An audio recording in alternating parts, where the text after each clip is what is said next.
Hello everyone, I am Teacher Marge and welcome to my YouTube channel. In this video, we will be discussing about direct proportion. What do we mean by direct proportion? When our quantities form a direct proportion? Ano pa? What are some of the ratios which form a direct proportion? And we will be solving some problems involving direct proportion. Okay, so let's begin. What do we mean by direct proportion? Okay? Pag sinabi nating direct proportion, there should be two quantities. Okay? These two quantities are directly proportional if an increase or a decrease in one quantity will produce the same kind of change in the other quantity. Ibig sabihin, you cannot have a direct proportion unless there are two quantities involved. So, yun ang unang sangkap nun. Dapat, merong dalawang quantities na involved. Okay? Any two quantities will do. Pero mamaya, kasi you need to determine whether these two really form a direct proportion. Papaano? Dapat daw, ang sabi dyan, no, if an increase or a decrease in one quantity will produce the same kind of change in the other. Ibig sabihin, there's a constant of proportionality. Hindi basta siya nag-i-increase or nagdi-decrease.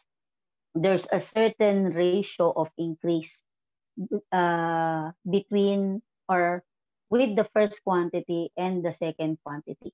They are so related that when you increase the first quantity, constant yung change na, yung effect niya dun sa other quantity. Okay? In other textbooks, a direct proportion is described like this.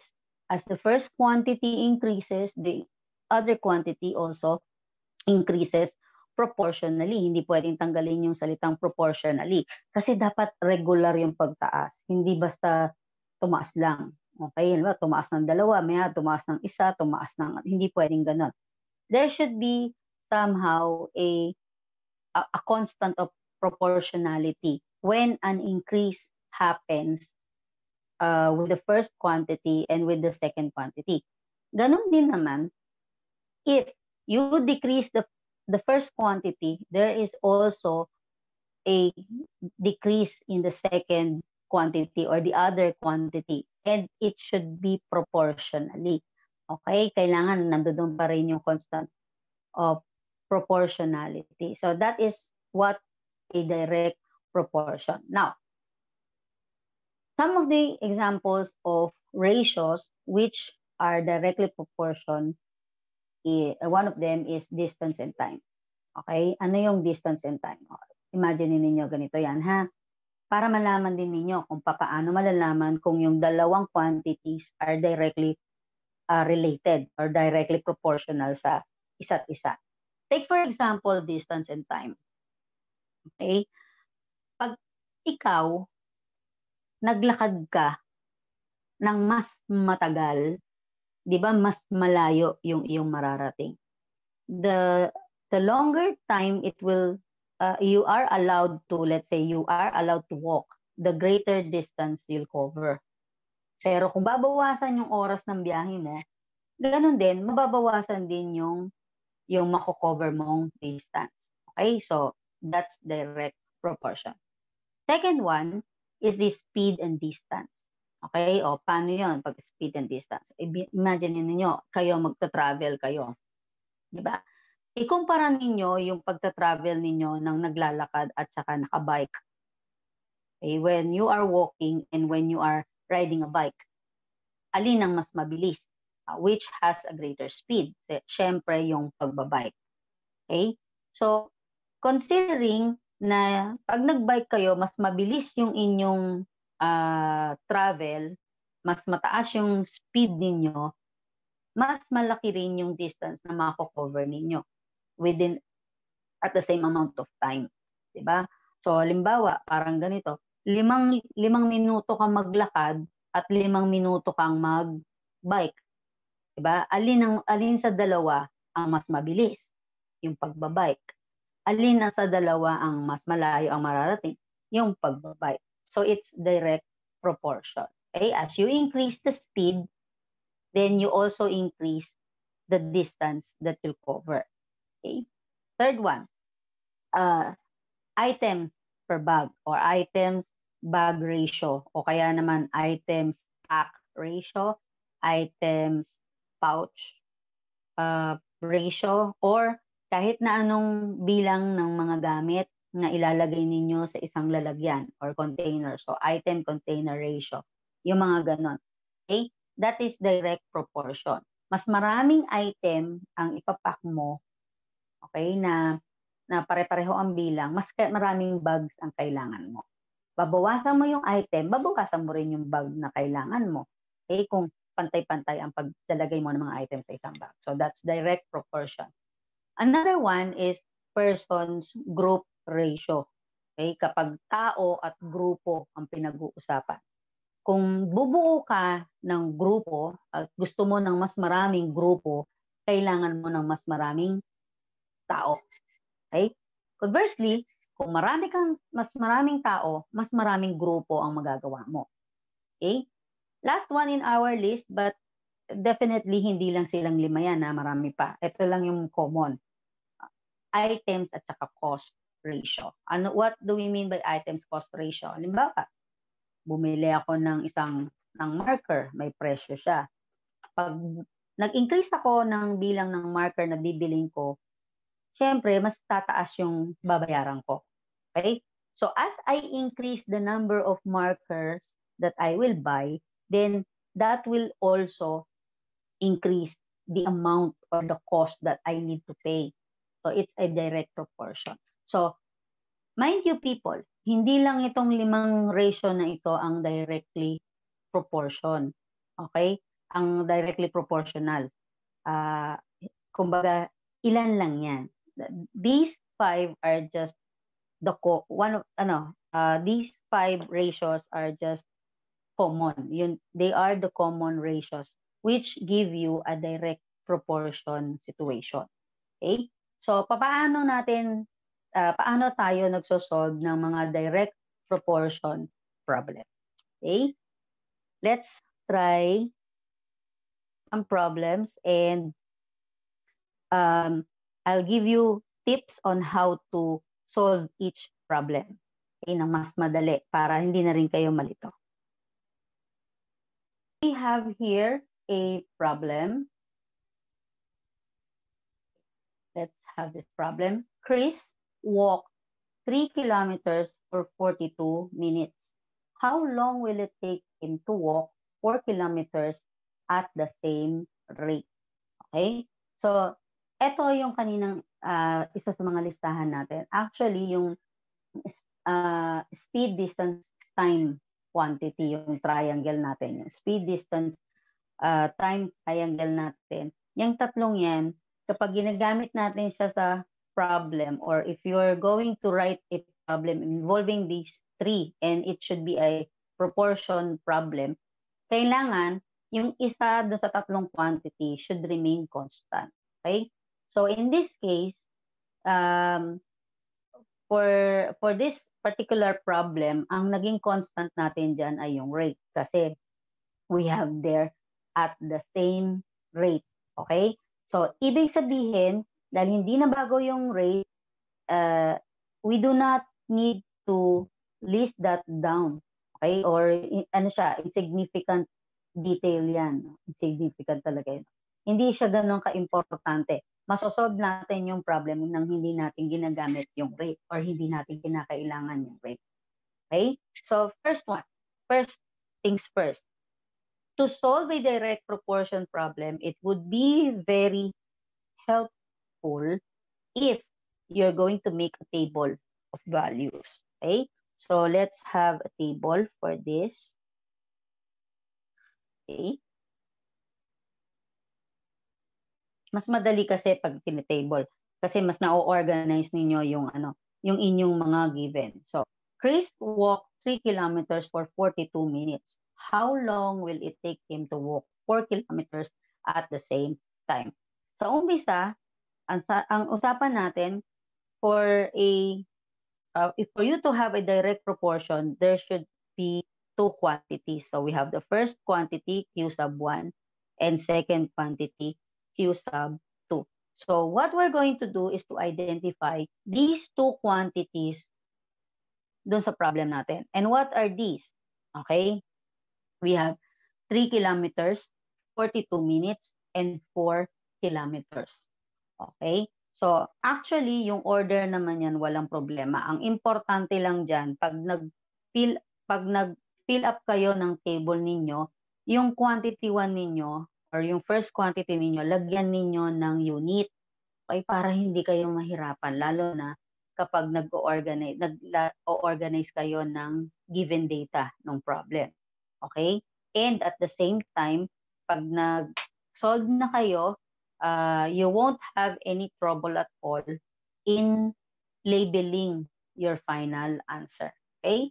So, what are the quantities involved? We have 3 kilometers, 42 minutes, and 4 kilometers. So, kahit tatlong numero yung binanggit na yan, what quantities are involved? Okay? So, titignan ninyo yung unit of measure na kasama ng number. So, in this case, we have kilometers and minutes. Okay? So, these are the two quantities involved in our problem, kilometers and minutes. Okay? Then, ganito. Focus on the first statement first. Doon muna tayo sa first statement. Chris walked 3 kilometers for 42 minutes. So, we're going to fill up our table here. Okay, kahit yung table natin hindi sarado, okay na yan. Okay, so we have 3 kilometers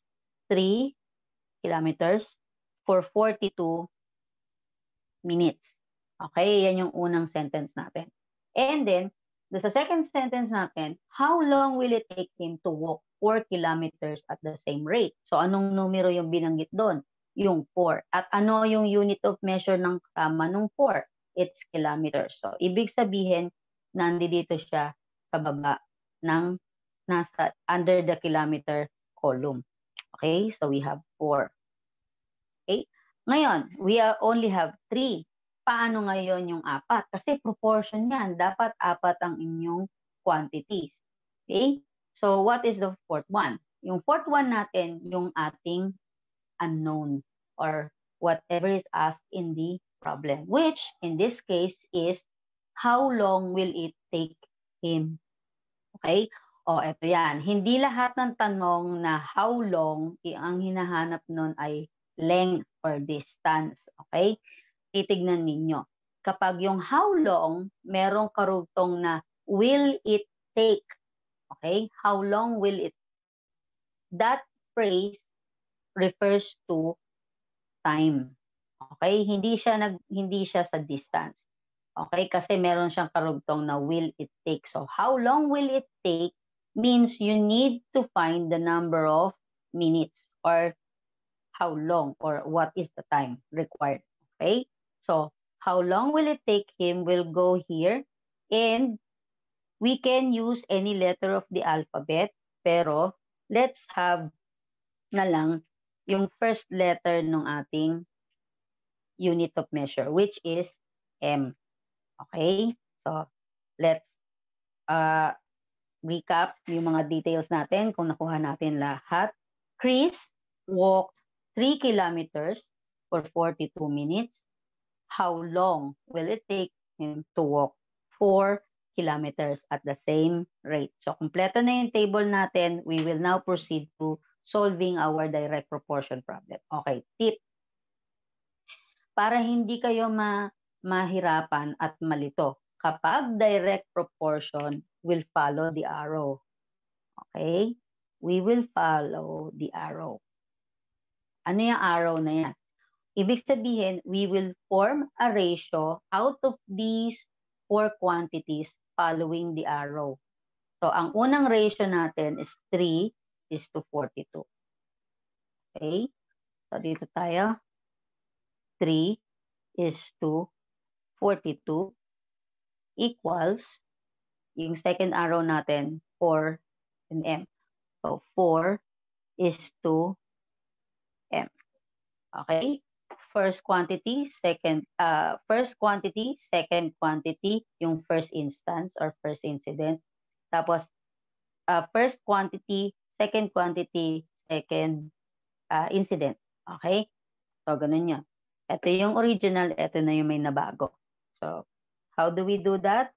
Finding the missing term. Okay? Kung hindi pa alam ang finding the missing term, I suggest you go to my channel and look for the video there about proportion. Doon yung finding the missing term.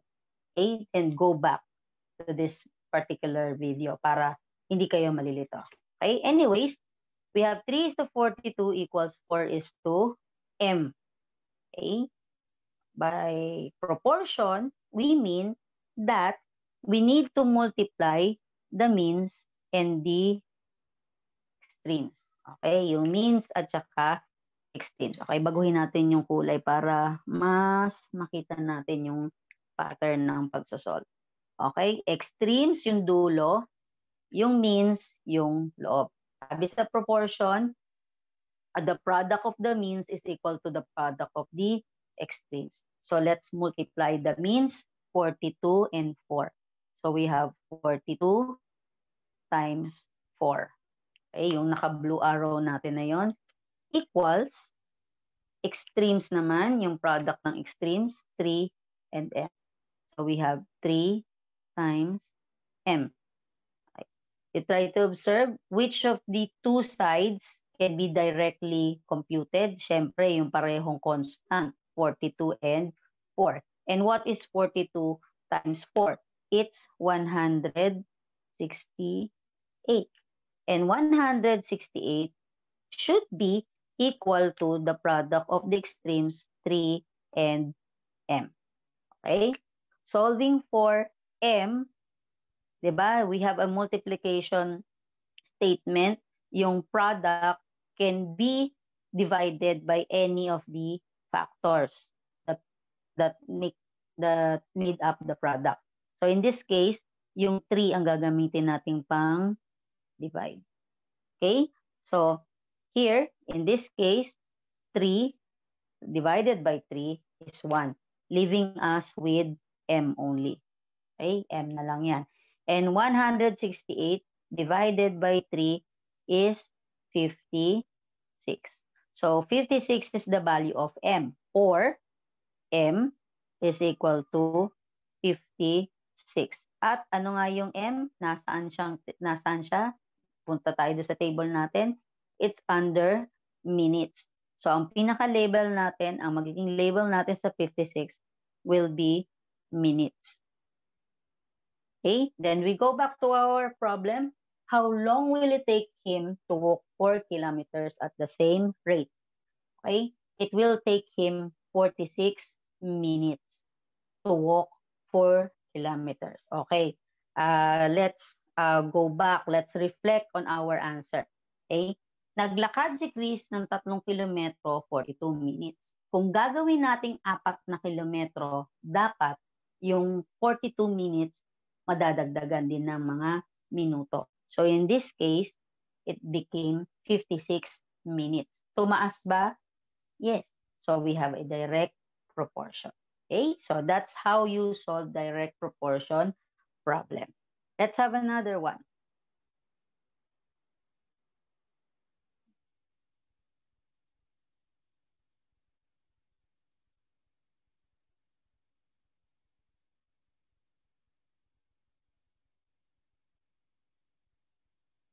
Okay? Let's have our second problem. Oops. Our second problem involves number of boys and girls in a school club. Okay? So a school club has 48 boys. If the ratio of boys to girls is 4 is to 5, how many girls are in there? Okay? So what are the quantities involved in our problem? So igala nyo na yung mga mata ninyo, may mga numero kayong makikita. At meron din kayong mga quantities. Okay? Siyempre, you need to define what are those quantities. Hindi kayo basta dadampot lang ng mga numero. Ano ba yung 48 na yan? O, di ba? Yung mga ganon. Lalagyan ninyo, ano ba yung 48 na yan? You give meaning to that number. Okay? So, first, let's focus on the second statement. If the ratio of boys to girls is 4:5, okay, you are given a ratio of boys to girls. Okay? So, our quantities will be involving the number of boys against the number of girls. Okay? Kasi nakalagay dyan. The ratio of boys to girls is 4:5. Now, when you are writing down ratios, dapat meron niyang correspondence. Okay? Pag binanggit yung boys, ibig sabihin yung unang numero sa boys. Pangalawa yung girls, yung pangalawang numero ay girls. Okay? So, the ratio of boys to girls is 4:5. Okay? The ratio of boys to girls is 4:5. Okay? Una-una, pangalawa. Okay. So, we have already filled in our first pair. Let's proceed. Okay. Now, we have there, okay, 48 boys. Okay. Saan natin ilalagay yung 48 boys? Natural, doon sa ilalim ng table ng boys. Okay. 48. And what is now our missing term? Doon yan pupunta sa tanong, how many are girls? Okay, so anong letter ang ang gagamitin natin? We can have N kung gusto ninyo, but for this particular example, I'd rather have the first letter of the quantity involved, which in this case is letter G. Okay, so I'll have letter G. So 4:5, 48 is to G. Okay, follow the arrow since it's a direct proportion. Dito tayo, 4:5, 4:5 equals 48 is to G. Okay, then we multiply the means. That's 5 times 48. And it should be equal to the product of the extremes, 4 times G. Okay? Then, mas madaling i-multiply agad yung 48 and 5 kasi ito may variable kayo, di nyo pa alam kung anong number yan. So, we'll have 5 times 48. And 5 times 48 is 200, should be red para madaling ma-identify. Okay?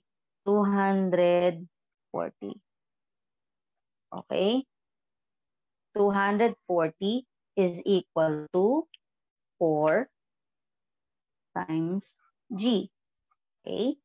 Now, we need to divide both by 4. Divide natin yan by 4. Divide each by 4. So, we could have our answer. Okay? Cancel out natin yung 4. 4 divided by 4 is 1. So, maka-cancel out na yan. We will be left with G sa right side. And 240 divided by 4 will be 60.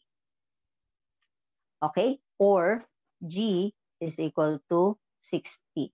60 what? Okay, tingnan natin. Nasaan ba yung G? Under which column? Column ng girls. So, ang magiging label natin dun sa 60 or unit natin ay girls. Okay? Then we go back to our problem. A school club has 48 boys. If the ratio of boys to girls is 4:5, how many are girls? So there are 60 girls. Okay? Check natin, direct proportion yan. Mula 4 to 5, yung number of boys nag-increase. Okay? Tapos yung number ng girls naman, mag-i-increase din. Which in this case, it's 60. So, ang magiging final answer natin is 60 girls. Okay, let's have a third one, our last problem for this video.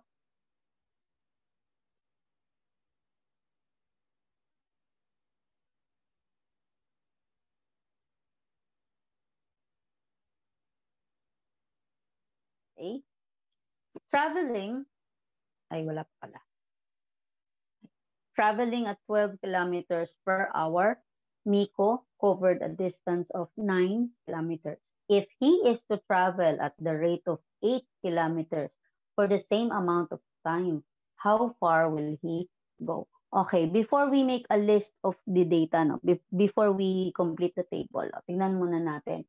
Si Miko, what is the problem all about? Si Miko actually is traveling. Okay, hindi natin alam ano yung means of travel niya. Pero ang binanggit lang dyan, he travel, uh, he is traveling at 12 kilometers per hour. Nung nagbiyahe siya ng 12 kilometers per hour, nakakover siya ng distance ng 9 kilometers. Okay? If he is to travel at the rate of 8 kilometers per hour, so anong nangyari dun sa speed niya? From 12 kilometers, naging 8 kilometers per hour. So bumaba. For the same amount of time, pareho yung oras ng biyahe. How far will he go? So, ang tanong, gaano kalayo yung mararating niya? Kasing layo ba ng 9 kilometers? Mas malayo ba sa 9 kilometers? O mas maigsi? Or mas malapit? Rather, mas malapit sa 9 kilometers. Okay, so what are the two quantities involved here? The first quantity is in kph. Okay, kph. Ano nga yung kph? Kilometers per hour. It's a unit for speed. Okay, speed. So we have 12 and then 8. Okay? Tapos, sorry. The second quantity involves the number of kilometers. Okay? Kilometers. So, isa yan doon sa example natin, yung speed and distance ratio. Okay? So, let's list those down. Okay? 12 kilometers per hour. Ang kapares niya dun sa sentence, tignan nyo ha, sa sentence. Traveling at 12 kilometers per hour, Miko covered a distance of 9 kilometers. So sila yung magka-partner, 12 and 9. Tapos, sa second statement, if he is to travel at the rate of 8 kilometers per hour, for the same amount of time, how far will he go? So ito yung tanong natin dyan, yung kilometers. Okay? So in this case, ayoko ng K kasi parehong K. Okay? So, since kilometers naman ay unit for distance, then I would have letter D or the variable D for the missing term. Okay? Then, we follow the arrow for the direct proportion equation. Okay? So, 12 is to 9. 12 is to 9 equals 8 is to D. Okay, nagkakaroon lang lagi nandoon yung ating ano, ha? Wala namang problema doon. Let's have the product of the means. 9 times 8. And 9 times 8 should be equal to the product of the extremes. 12 times D. Okay? And what is 9 times 8? This is 72. And yung 12 times D should also be 72. Kasi nga, di ba, direct proportion niya. Okay? So, kagaya kanina, we divide both sides by not 72. Dalawa lang number yan pagpipilian ninyo. Ang ipang-divide ninyo yung kasama ng variable, which in this case is 12. So, divided by 12. Okay? And what is 12 divided by 12? That's 1. Leaving us with D. 1 times D is D. Ay, bakit blue yan? Okay. We'll have D. 72 divided by 12 is 6. So, D here is equal to 6. 6 what? 6 kilometers. Okay? Yun yung ating sagot. Okay, balikan natin yung problem natin yon. Ngayon, traveling at 12 kilometers per hour, Miko covered a distance of 9 kilometers. If he is to travel at the rate of 8 kilometers, so anong nangyari doon sa speed niya? Yung speed niya ay bumaba. Okay, so dapat yung sagot natin sa number ng kilometers mas mababa kaysa sa 9. So ipoproject na agad natin sa isip natin, ang sagot natin dapat ay mas mababa kaysa sa 9. Which in this case, we arrived at 6 kilometers. Okay? If he is going to travel for the same amount of time.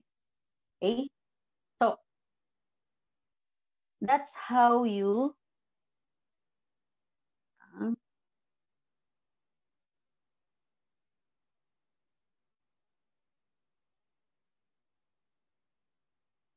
So that's how you solve direct proportion problem. Okay? Mas madali kasi na ilista ninyo yung given ninyo through table. Okay? Pag nag-high school na kayo, pag nag-ano kayo, you will find out that tabulating values is a very uh, convenient way of organizing the given in almost any problem that you will encounter in your math class. Okay?